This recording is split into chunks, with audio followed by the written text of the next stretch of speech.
Olá, começa agora o programa Alesp em Pauta. Hoje eu recebo aqui nos nossos estúdios o doutor Fábio Jennings, que é médico reumatologista. Hoje nós vamos falar então sobre essa doença e principalmente causas e como preveni-las, né? Doutor, seja muito bem-vindo. Olá, Priscila. Obrigado pelo convite para estar aqui na Rede Alesp. Em nome da Sociedade Paulista de Reumatologia, a gente agradece o convite. Eu que agradeço por ter aceito. Doutor, para começar, vamos falar um pouquinho do que é, então, quais são essas doenças, né, que podem, que são enquadradas nessa área que o senhor trabalha, a reumatologia, e o que as pessoas sentem? São dores, incômodos? Sim, as doenças reumáticas, elas englobam, assim, várias doenças, né, em que a gente classifica uma grande classificação como aquelas que são inflamatórias, autoimunes, e aquelas que são mais degenerativas, que não são autoimunes. Dentre as degenerativas, que não são autoimunes, são as mais conhecidas, como a artrose, a osteoporose, a fibromialgia, a lombalgia, que é a dor lombar, e aquelas que são autoimunes e inflamatórias, que a gente tem, por exemplo, a artrite reumatoide, o lúpus, a síndrome de Sjögren, esclerodermia, as espondiloartrites. Então, existem inúmeras doenças e que a gente tem essa grande classificação. Nessas doenças, a dor, como você falou, é um dos principais sintomas, é o que chama atenção nesses pacientes. Então, a gente fala que o reumatologista, ele é o clínico do aparelho locomotor e também do sistema autoimune. Então, nós somos clínicos e tratamos todas essas doenças, que a maioria delas são doenças crônicas, né? Ou seja, com uma longa duração e que o indivíduo tem que ser acompanhado durante muito tempo, assim como a hipertensão arterial, diabetes e por aí vai. Como é feito o diagnóstico? O diagnóstico, ele é clínico, né? Então tem que ser uma consulta bem feita com a história do paciente e o exame físico do paciente. Ou seja, é o fundamental para a gente partir daí, a partir daí, ter um diagnóstico. Os exames que a gente pede são exames complementares, em que a gente vai montar como se fosse um quebra-cabeça, em que juntamos as informações clínicas, o exame que a gente faz do aparelho locomotor, com os resultados de exame, e chegamos nesse diagnóstico, e daí a gente traça um plano de tratamento. Por exemplo, a fibromialgia, o lúpus, não tem exames, então, clínicos não tem exames laboratoriais que comprovam, é isso? É preciso, então, fazer uma análise do ser humano no completo, ali no dia a dia dele. Sim. Todas essas doenças são necessários critérios clínicos. Ou seja, tem um exame que é muito conhecido, que chama de FAN, que são os fatores antinucleares, que são anticorpos que o indivíduo tem contra células humanas e que podem ser encontrados em pessoas sadias. Então, se você não tiver sintoma, não tiver outras alterações em outros exames, você não tem um diagnóstico de lúpus. Certo. A fibromialgia é uma doença que é uma doença de dor crônica, que eu comparo com uma enxaqueca, que é uma dor crônica também, e que não existe um exame específico para dar o diagnóstico da fibromialgia.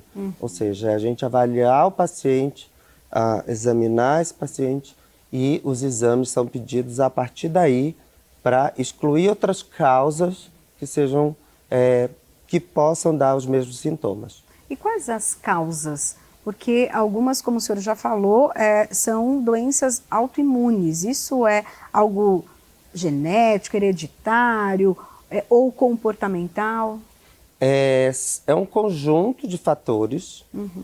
Nas doenças que são inflamatórias autoimunes, essa alteração do sistema imunológico, que muitas vezes está correlacionado com a hereditariedade, ele é importante, mas os estímulos que são externos do meio ambiente, eles também vão atuar como um gatilho para aquela doença. Ou seja, tabagismo, cigarro, o paciente tem uma infecção grave, sedentarismo, obesidade. Então, esses fatores vão atuar em conjunto com as alterações do sistema imunológico e com a hereditariedade que vão determinar, que vão desencadear a doença. Já nas doenças degenerativas, que não são autoimunes, nós temos, além, claro, do próprio envelhecimento do aparelho locomotor, temos os fatores familiares também, os fatores de estilo de vida, que a gente já citou também nas doenças autoimunes, sedentarismo, peso e tabagismo, e também em algumas doenças até o fator hormonal, porque são mais comuns em mulheres do que em homens, né? E que também esse fator existe nas doenças autoimunes. Então, são uma série de fatores, não existe uma causa específica, até porque a gente não tem uma doença reumática só. Nós temos várias doenças e dentro de uma doença você também tem vários tipos de acometimento, desde o acometimento mais leve até aquele paciente mais grave. Vamos separar um pouquinho, então, por situações, né? O senhor comentou que uma delas, então, pode ser a questão da alimentação. A gente sabe que existem alguns alimentos que causam inflamação no organismo. Tem a ver com isso? Então, por exemplo, dizem que às vezes, sei lá, o leite para algumas pessoas não é bacana, ou açúcar. Vamos falar o que é mito, o que é verdade, então. Na verdade, o que acontece é se o paciente ele tem uma intolerância àquele alimento, ou à lactose, ou ao glúten, essa intolerância vai desencadear, se você ingerir esses alimentos, uma situação inflamatória naquele indivíduo, como é uma doença celíaca, por exemplo. Ou o indivíduo ingere a lactose e vai ter, né, desarranjo intestinal, sintomas intestinais. Mas nos outros pacientes que não têm intolerância, não é um alimento específico, é um estilo alimentar como um todo.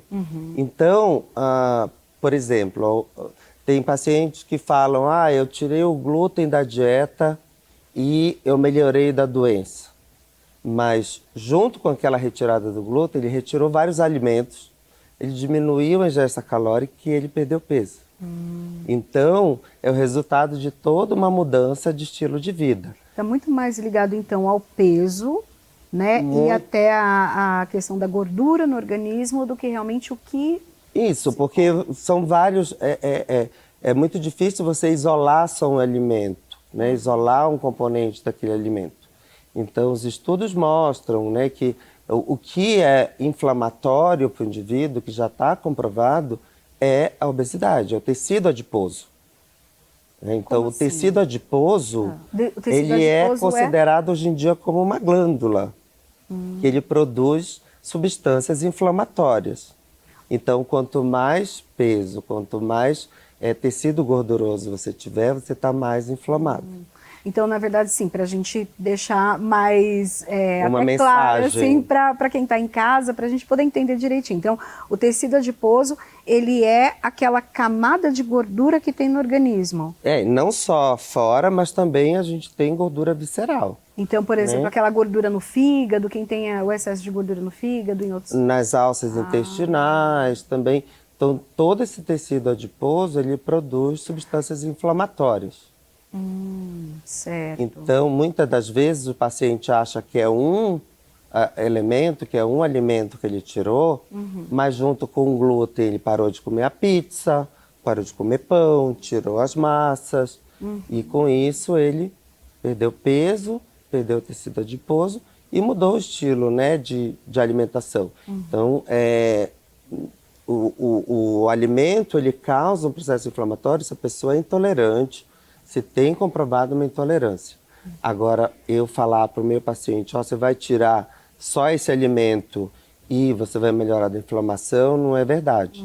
Porque ele tem que mudar todo o estilo de vida.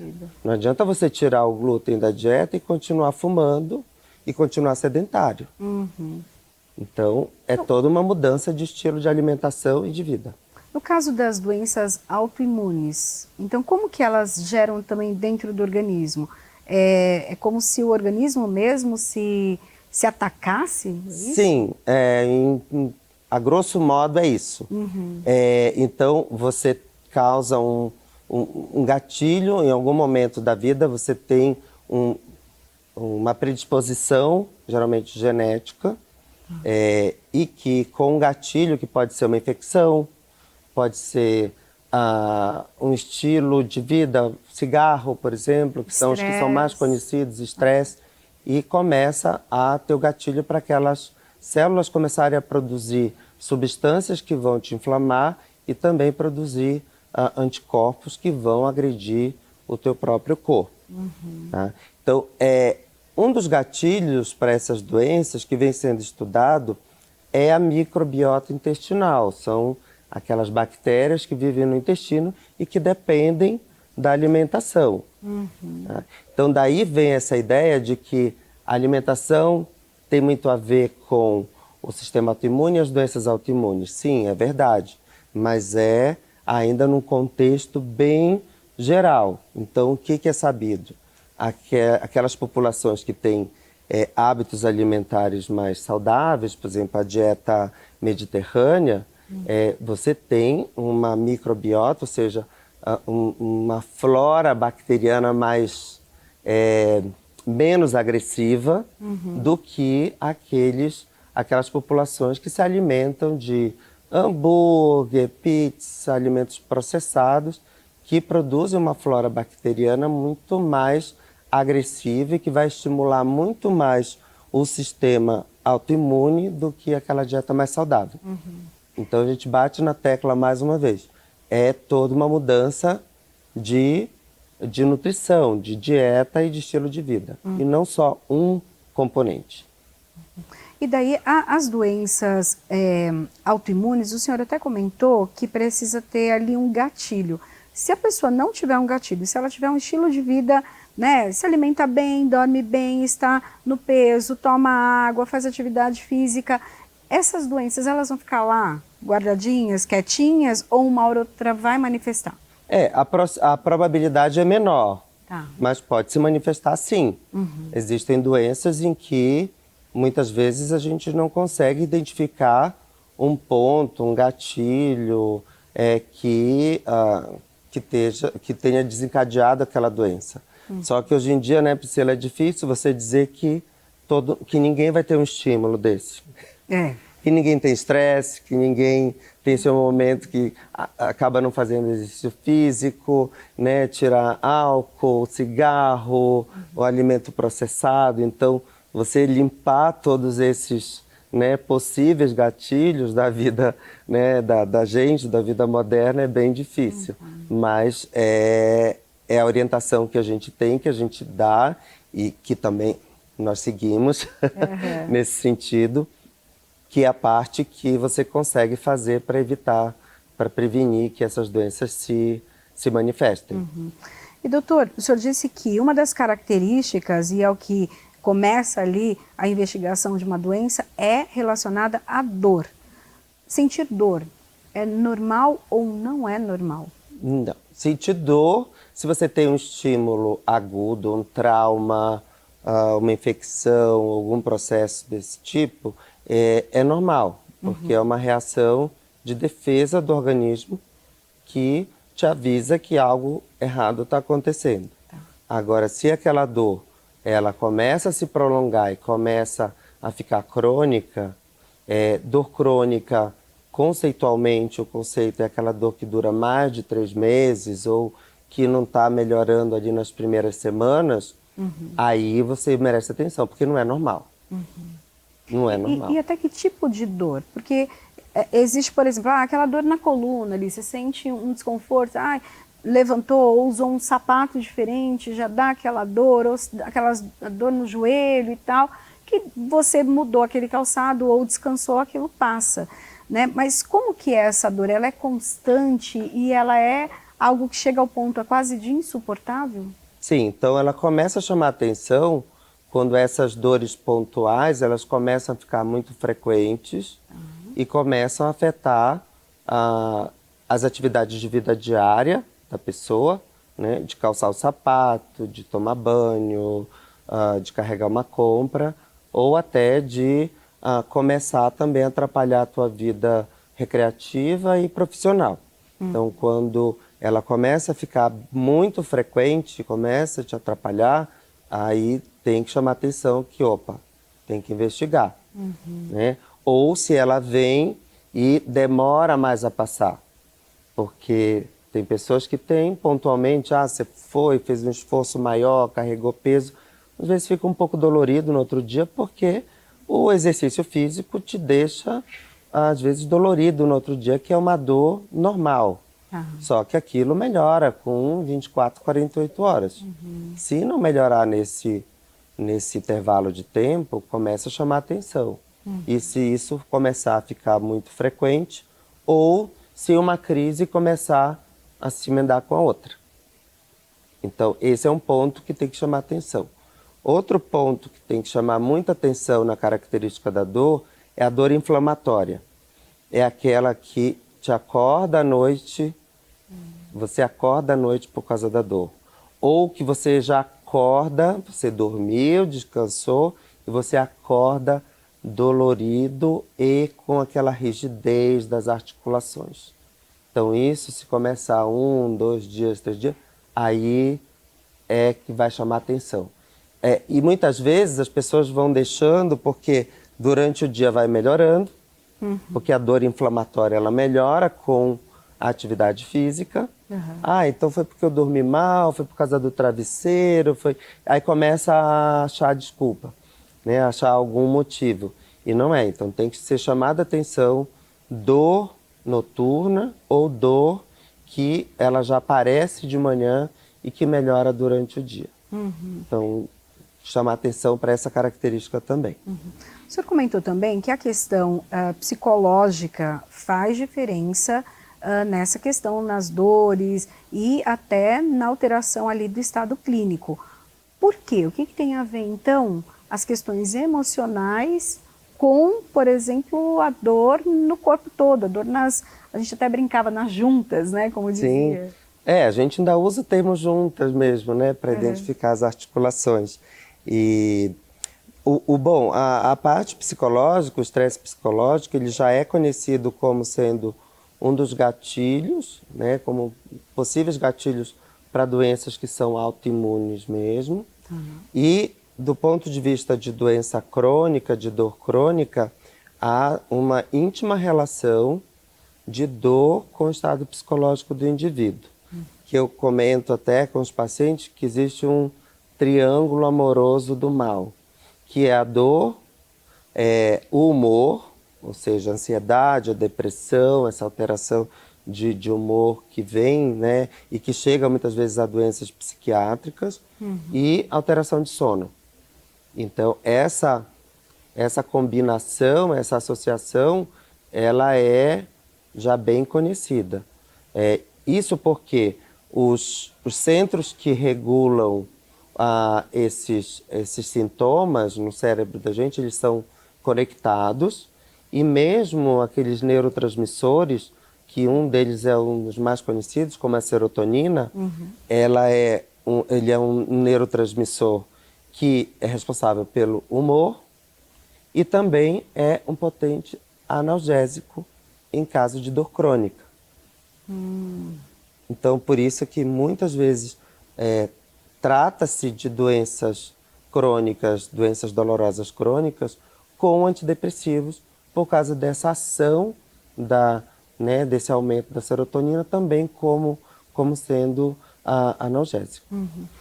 E a gente até, eu conversando com algumas pessoas, elas comentam que a relação da dor com o humor, né? Por exemplo, eu passei a ficar muito mal-humorada, muito nervosa e tal, e eu acabo perguntando, mas você sente muita dor? Sinto. Eu falei, mas ninguém, né, que esteja sentindo dor vai estar sorrindo o tempo todo. O humor, a família também precisa ficar ao lado nesse sentido e ajudar a pessoa a enxergar que tem alguma coisa errada, não é, doutor? Sim, essa correlação ela é bem comum e importante de dor, humor e sono. Então, e também é parecido com a história do ovo e da galinha, né? O que veio primeiro? Se a alteração de humor e depois a dor, ou se foi a dor. Mas o fato é que nós precisamos identificar e tratar como um conjunto. E não ver o indivíduo setorizado. Tratar a dor dele sem fazer com que ele melhore o humor e sem também observar as alterações de sono. E também sem chamar os familiares e os cuidadores que estão em volta dessa pessoa, que dão suporte para ela, que chamamos de suporte social, para compreender o processo que está acontecendo e dar apoio para esse indivíduo. Então, hoje em dia, muitos dos nossos pacientes com diagnóstico precoce, com os tratamentos mais eficazes, eles conseguem ter uma aparência, vamos dizer, não ter nenhuma deformidade na articulação, não progredir para nenhuma deformidade, nenhuma capacidade maior. Mas são pacientes que têm dor e que, de certa forma, têm limitações durante o dia a dia. E é importante a gente chamar o familiar, chamar o cuidador, o marido, o filho, para explicar o processo que está acontecendo, para que haja a compreensão e esse suporte, porque faz parte do tratamento também. Sim. O senhor comentou agora até da mudança, então, do aspecto, então, por exemplo, das mãos, dos dedos, isso muda? Sim, nas doenças inflamatórias e que são progressivas, como artrite reumatoide, as espondiloartrites, a artrite psoriásica, mesmo o lúpus, quando acomete a articulação, elas levam à deformidade da articulação. Então, essas articulações elas vão ficando desalinhadas, vão aumentando de volume e, com isso, também prejudicam a capacidade funcional do indivíduo. Não só mão, mas também ombro, joelho, quadril, pé, coluna. Então, todas as articulações elas podem ser acometidas. Aí o diagnóstico precoce é o que pode, então, ajudar para que isso não aconteça. Quanto mais precoce é diagnosticada a doença, quanto mais precoce a gente inicia-se um tratamento efetivo, é muito menor a probabilidade desses indivíduos progredirem para uma incapacidade maior e para deformidade. Hoje em dia a gente não vê mais aqueles pacientes que antigamente se via, uns 15, 20 anos atrás, com deformidade nas mãos, nos joelhos, nos pés, por conta dessas doenças inflamatórias e progressivas. Então, diagnóstico precoce, você procurar um especialista, né, logo que começar a ter esses sinais de alerta que a gente conversou sobre dor inflamatória, aquela dor que vai ficando frequente, não é normal sentir dor. Não é normal sentir dor. Doutor, e a gente estava falando dessa questão, então, psicológica, né? Então, assim, do emocional ligado à doença e o quanto ela vai progredir por conta disso. Os médicos hoje estão qualificados ou se conversam nesse sentido de o reumatologista enviar para terapia ou para o psiquiatra e o vice-versa também? A pessoa está lá numa terapia com um psicólogo, uma conversa, achando que é só uma conversa, e ele consegue identificar que tem alguma doença ali que precisa ser investigada? Sim, esse tratamento da maioria das nossas doenças, que são doenças crônicas, são multidisciplinares, como nós chamamos. Ou seja, envolve o psicólogo, o psiquiatra, o terapeuta ocupacional, muitas vezes o fisioterapeuta, o educador físico, o nutricionista. Então, e esses profissionais precisam se conversar. Um dos exemplos é na universidade, que a gente faz parte, em que a gente tem um grupo, tem uma pós-graduação de reabilitação em reumatologia, que são fisioterapeutas, educadores físicos e terapeutas ocupacionais que se especializam em pacientes reumáticos, no tratamento de doenças reumáticas. E essa conversa é importante.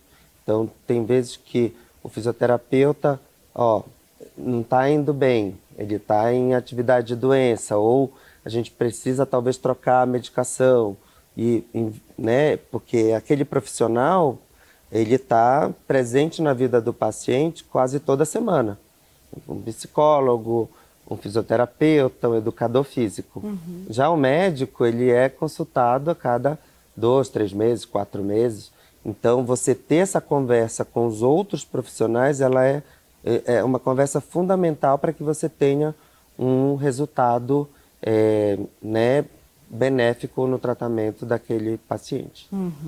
Bom, doutor Fábio, no próximo bloco a gente vai conversar um pouquinho melhor até sobre essa questão da atividade física, né? Como que ela pode ajudar, se esses casos que já tiveram ali, né, já estão atrofiados, se isso pode ser revertido, em quais partes do organismo. Bom, nós vamos tirar todas essas dúvidas daqui a pouquinho. A gente já volta. Sim.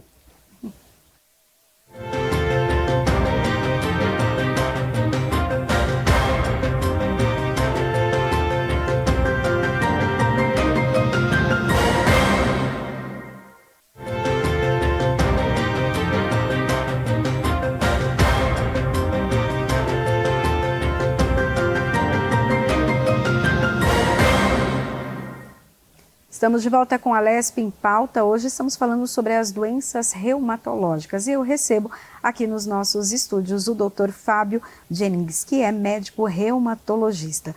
Doutor, nós falávamos então, né, no bloco anterior sobre a doença, os aspectos dela, mas agora a gente vai falar um pouquinho do tratamento e também prevenção, né? Porque ninguém quer ter ali uma vida ou até uma velhice com dor, né? A gente Sim. quer passar bem, quer terminar a vida bem.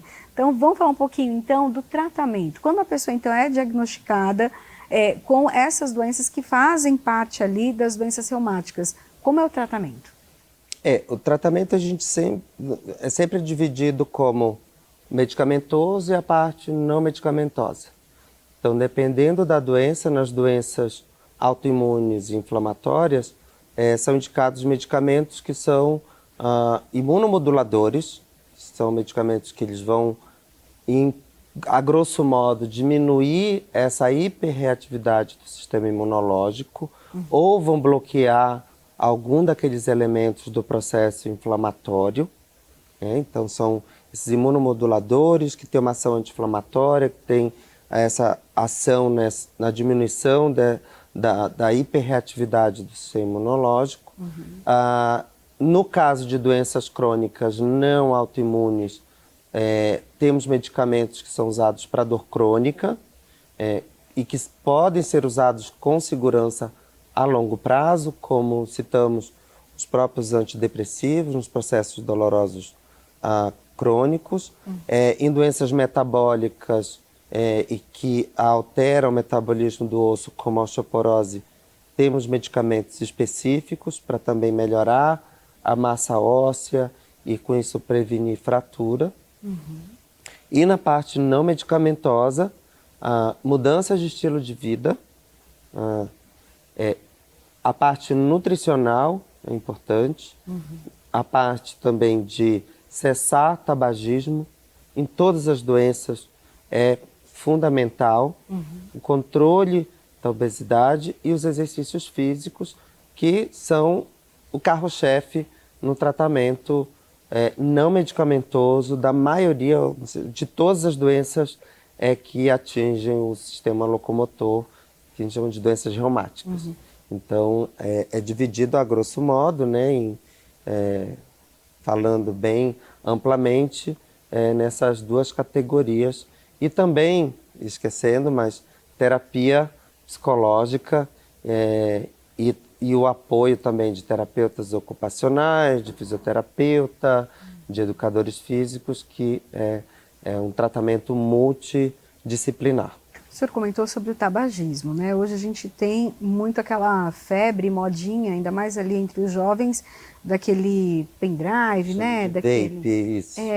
E também a questão do alcoolismo também pode atrapalhar e prejudicar essas doenças? Sim, porque essas substâncias elas acabam por causar um desarranjo no sistema imunológico, né? Ou seja, nutricional também, no próprio sono do indivíduo, no próprio sensação de dor, então atinge como um todo, sem contar que a maioria das medicações que podem ser usadas nessas doenças tem um metabolismo no fígado, hepático. E o álcool também tem um metabolismo no fígado. Então, muitas vezes, as duas coisas não combinam mesmo, porque você não consegue fazer um tratamento adequado se o indivíduo continuar bebendo. Tem outras doenças que são muito mais afetadas pelo álcool, como a gota, que é do ácido úrico, porque é sabido que o alcoolismo aumenta muito o ácido úrico por efeito metabólico mesmo do álcool no corpo. Aumenta a produção e diminui a eliminação do ácido úrico. Então, o paciente muitas vezes fala que foi o churrasco do final de semana, mas não foi o churrasco. Foi a caipirinha, a cerveja, por causa do álcool que deu aquela crise de gota. Então, já entrando na prevenção, álcool e cigarro, né, são dois fatores que precisam ser bastante, né, combatidos no sentido de prevenir doença reumática. Doutor, para as pessoas que tiveram ali atrofia em alguma parte do organismo, né, do corpo, há como retroceder isso, recuperar isso? Então, por exemplo, a mão que ali perdeu uma certa mobilidade, isso pode ser recuperado ou não? A maioria dessas deformidades, que são de doenças reumáticas, seja as inflamatórias ou degenerativas, elas são já irreversíveis. Então, por isso, bater na tecla, diagnóstico precoce, tratamento precoce desses pacientes. Mas o que se quer é que a gente pare a progressão da doença.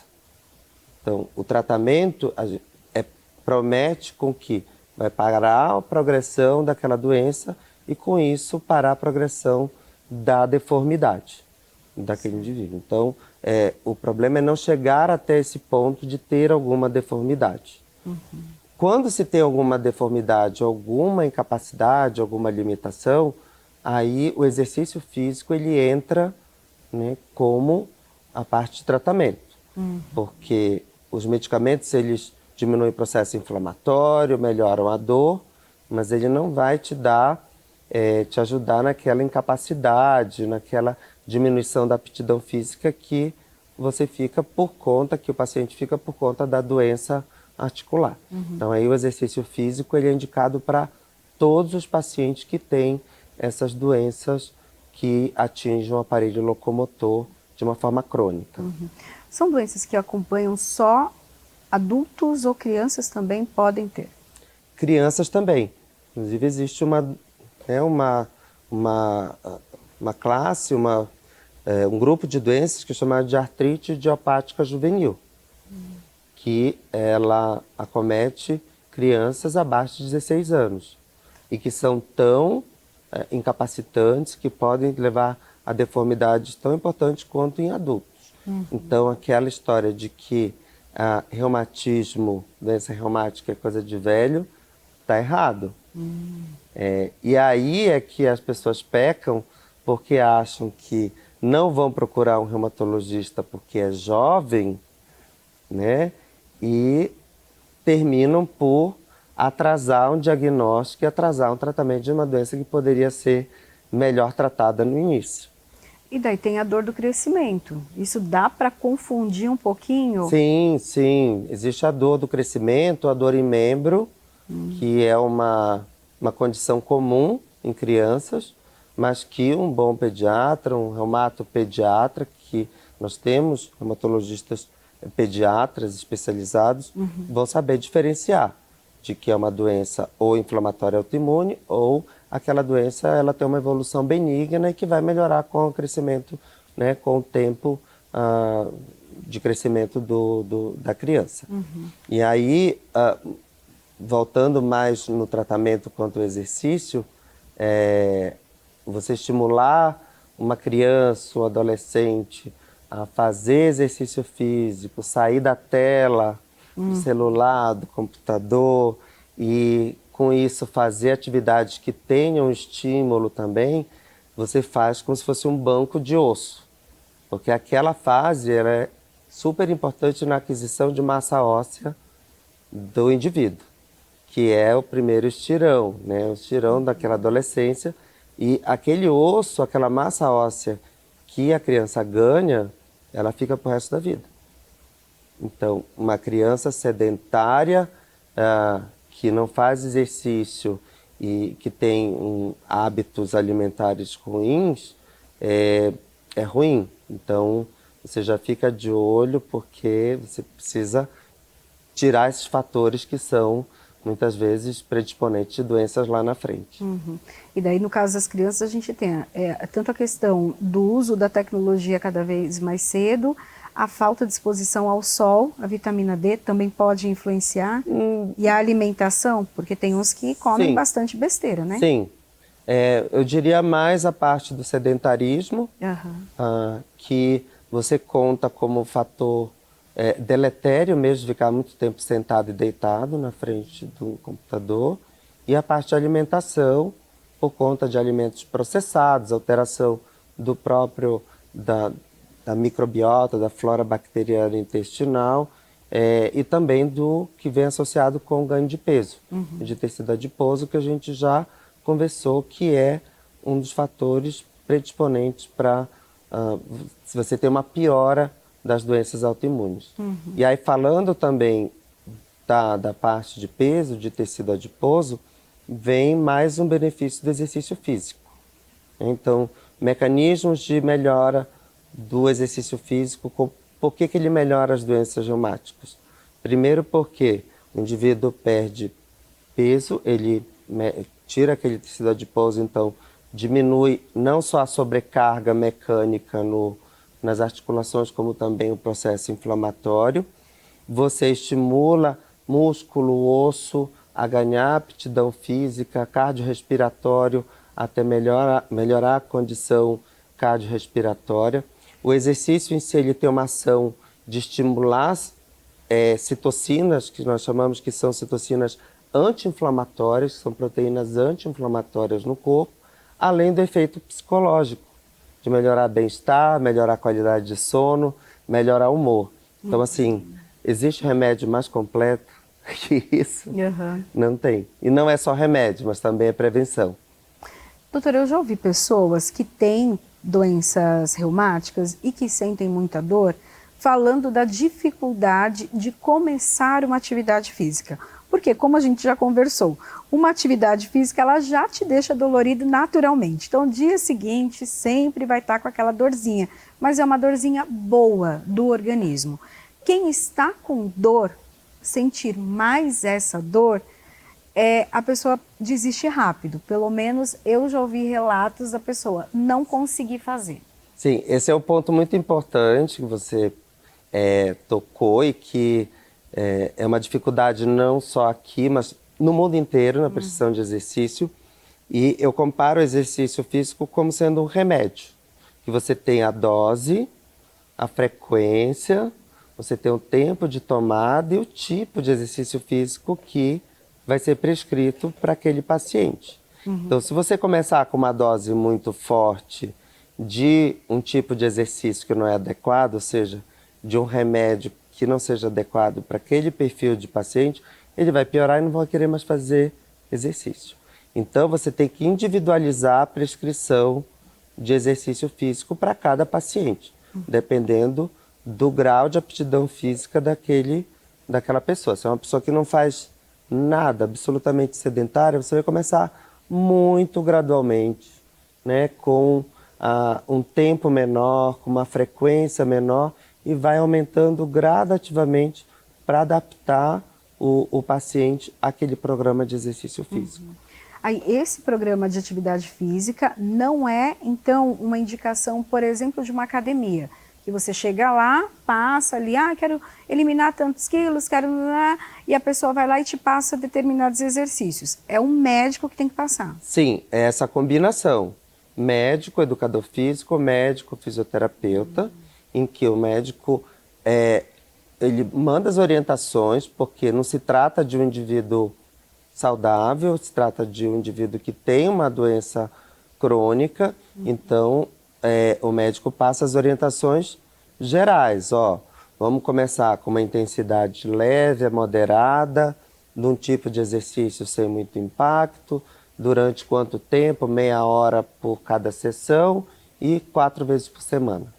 Então, essa é uma orientação geral, e aí o educador físico, o fisioterapeuta, vai dentro dessas orientações passar aquele cardápio de exercício que você tem.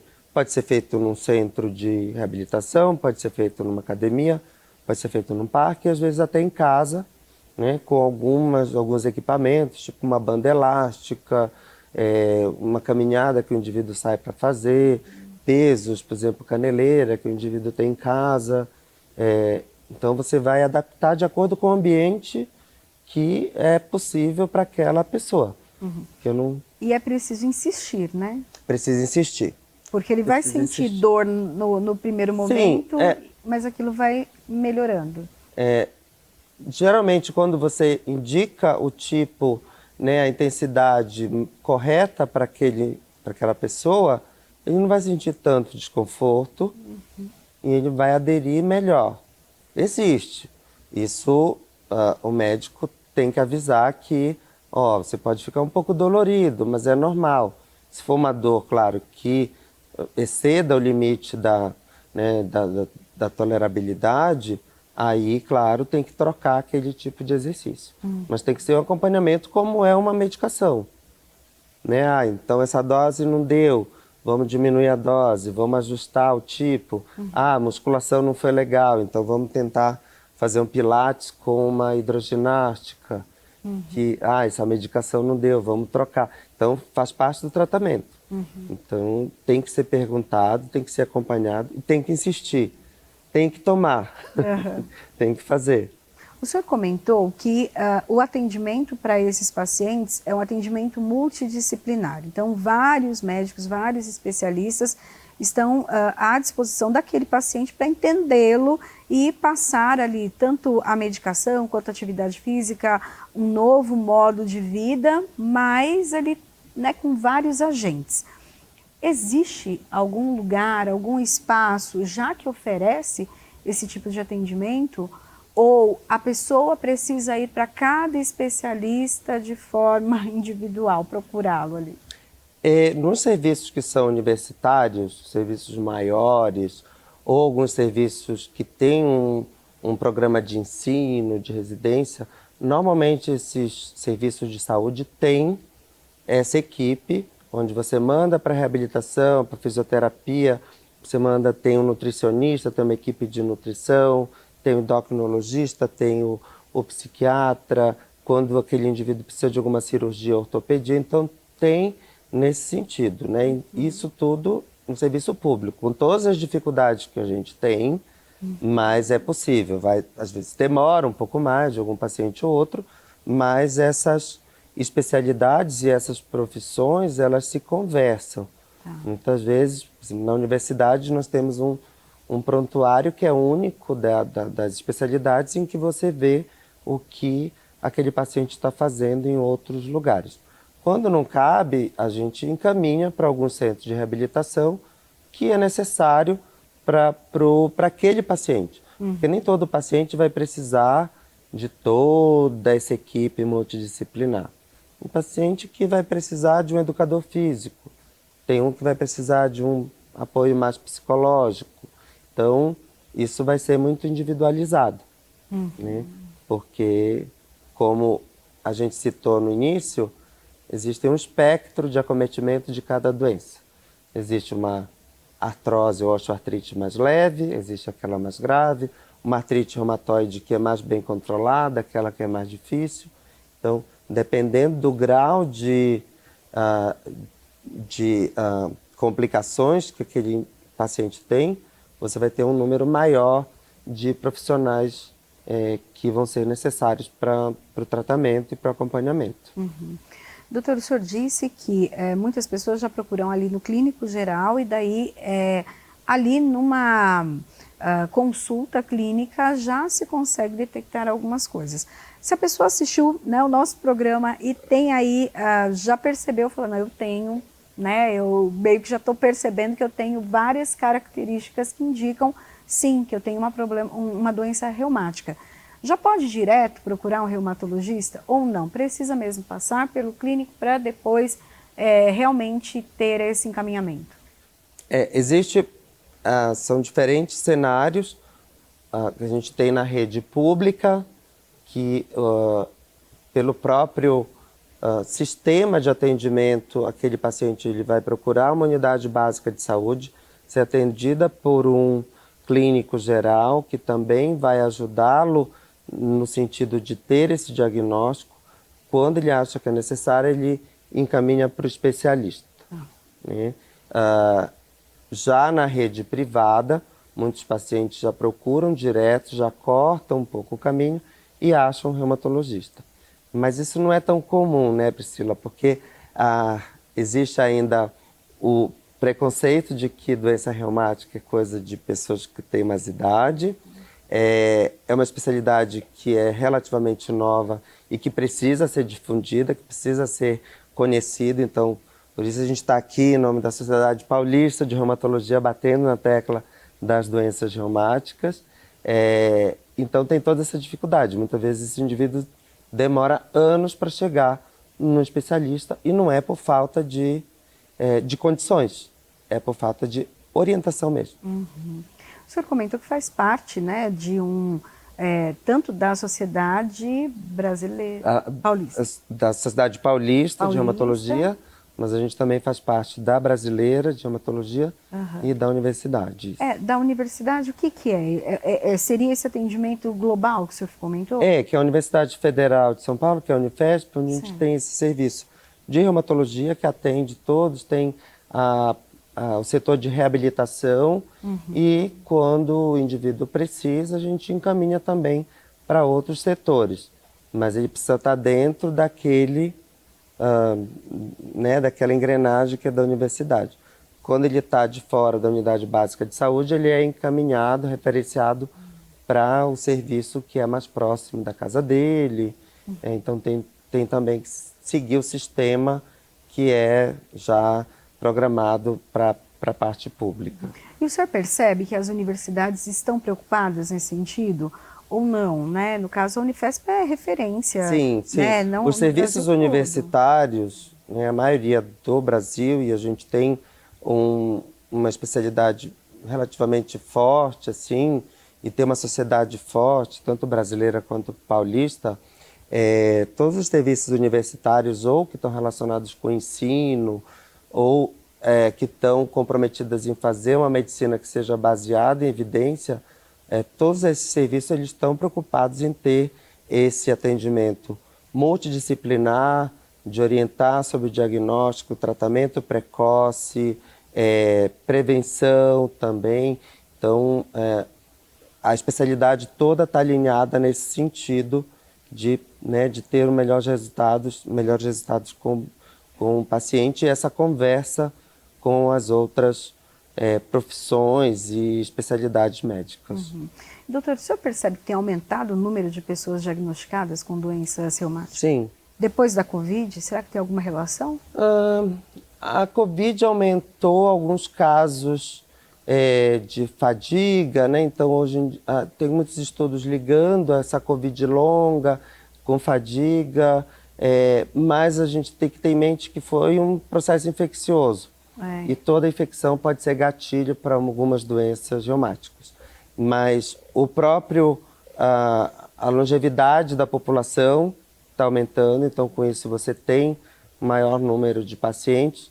Hoje em dia temos métodos diagnósticos muito mais precisos, então com isso a gente consegue diagnosticar muito mais pacientes. Então não é que tenha aparecido mais doenças reumáticas, mas é que nós temos diagnosticado mais, temos tratado mais cedo e temos difundido mais o conhecimento sobre esse tipo de doença que antigamente essas doenças eram colocadas num pacote só e tratadas de uma forma só. Bom, eu conversei aqui hoje com o médico Fábio Jennings, que é médico reumatologista, experiente aí nessa área, tem tratado muitas pessoas. Agradeço a sua participação aqui conosco, mas vou deixar esses minutinhos finais que a gente ainda tem do programa para o senhor dar as dicas, então, para a pessoa que ainda está naquela dúvida se realmente tem alguma doença reumática, vai começar uma investigação, mas está com muita dor e precisa ali pelo menos amenizar para começar um tratamento, acompanhamento médico. O que ela faz? O senhor tem uns minutinhos aí para dar. Nossa, você me deixou agora numa saia justa, porque essa dica... é a de milhões, né? É o que falou. Falando de dor, se é daquela dor frequente que está atrapalhando as atividades de vida, tanto em casa quanto no trabalho, ou é aquela dor que acorda à noite com dor e já acorda de manhã com dor, isso vem se repetindo por mais de semanas, você já fica de olho com doença reumática. E dica também de prevenção, não tem segredo, né? Exercício físico, evitar cigarro e um hábito alimentar saudável também. E a gente agradece, em nome da Sociedade Paulista de Reumatologia, o convite da LESP de vir falar sobre esse tema que para a gente é tão empolgante.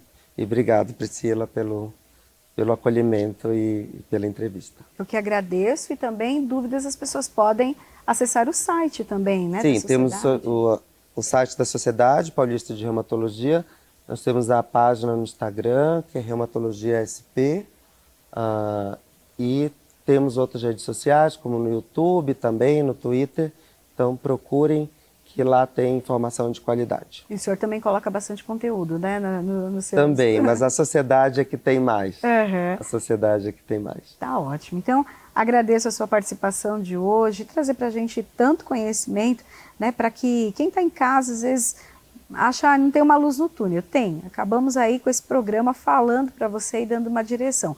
Se você pegou aí o finalzinho dessa entrevista na TV da Rede Alesp, você pode correr lá no nosso YouTube. YouTube da Rede Alesp, nosso canal, procurar lá esse programa, assistir, revisar, anotar, procurar então médicos que podem te ajudar com essa situação. Bom, o Alesp em Pauta fica por aqui. A gente se encontra na programação da Rede Alesp. Até o próximo programa. Tchau, tchau.